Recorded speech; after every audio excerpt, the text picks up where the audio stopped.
Emosi, suasana hati, dan kemampuan. Apa sih yang dimaksud dengan emosi dan suasana hati? Menurut Robbins dan Judge tahun 2015, yang pertama ada afeksi, yang merupakan istilah umum yang mencakup kisaran yang luas dari perasaan yang dialami seseorang meliputi emosi maupun suasana hati.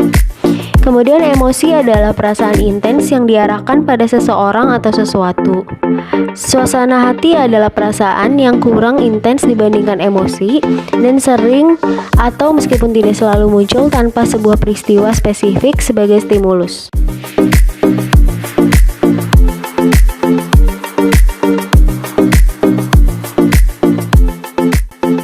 Selanjutnya ada emosi dasar.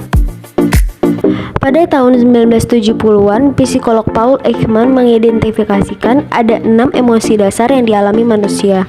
Di antaranya ada bahagia, sedih, jijik, takut, terkejut, dan marah. Selanjutnya ada bentuk-bentuk emosi. Menurut Watson, manusia memiliki 3 bentuk emosi dasar, yaitu fear, rage, and love. Fear adalah emosi yang berkembang menjadi kecemasan. Rage adalah emosi yang kelak akan berkembang menjadi emosi marah atau anger. Kemudian love adalah emosi yang kedepannya akan berkembang menjadi emosi simpati. Selanjutnya ada struktur suasana hati yang terdiri dari waspada, bersemangat, gembira, bahagia, puas, damai, rileks, tenang, lesu, bosan, depresi, sedih, kecewa, stres, gugup, dan tegang. Selanjutnya ada sumber emosi dan suasana hati.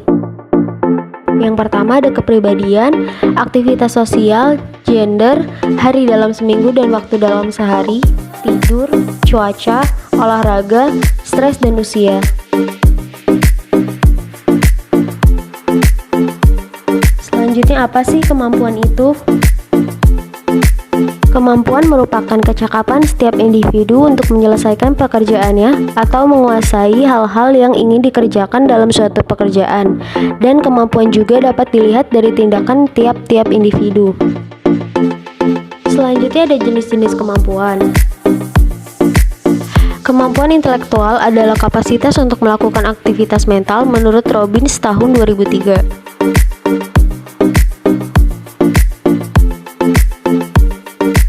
Selanjutnya ada kemampuan kognitif.